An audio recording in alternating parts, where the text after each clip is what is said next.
علماء اکرام نے ایک پہچان عبادت کے قبول ہونے کی بیان کی ہے.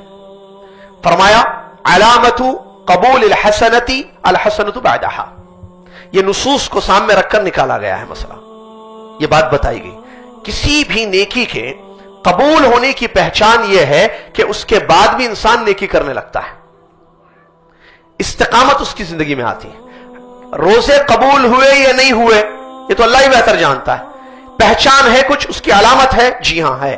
علماء نے فرمایا کہ رمضان کے بعد کی حالت انسان اپنی دیکھ لے. اگر رمضان کے بعد وہ پابند ہے, اللہ سے ڈرتے ہوئے, اللہ کے احکامات کو بجا لاتے ہوئے, اللہ کے منع کردہ چیزوں سے اپنے آپ کو بچاتے ہوئے زندگی گزار رہا ہے, تو اس کا مطلب یہ ہے کہ اللہ نے اس کے روزوں کو قبول کر لیا, اللہ نے اس کے روزوں کو قبول کر لیا, اللہ نے اس کی عبادتوں کو قبول کر لیا ہے. علامت قبول الحسنتی الحسنۃ بعدہا. حج کرتے انسان, حج کر کے واپس آتا ہے, اس کا حج قبول ہوا یا نہیں ہوا دیکھنا چاہتا ہے, اس کی ایک پہچان ہے. اپنی حالت پر غور کرے, اپنی حالت پر غور کرے.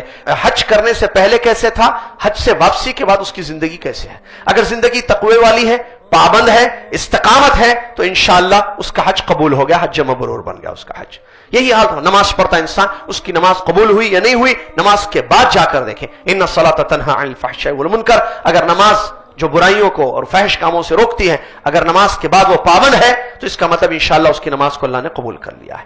تو علامت قبول الحسنہ الحسنۃ بعدہا. نیکی کے قبول ہونے کی پہچان یہ ہے کہ اس کے بعد انسان کو نیکی کی توفیق ملتی ہے یا نیکی کرنے لگتا ہے. اب ہم اپنی حالتوں پر غور کریں رمضان کے بعد. اگر رمضان کے بعد ہمارے اندر پابندی ہے تو انشاءاللہ اللہ کی ذات سے توقع ہے کہ اللہ تبارک و تعالی نے ہمارے رمضان کے روزوں کو یا عبادتوں کو قبول کر لیا.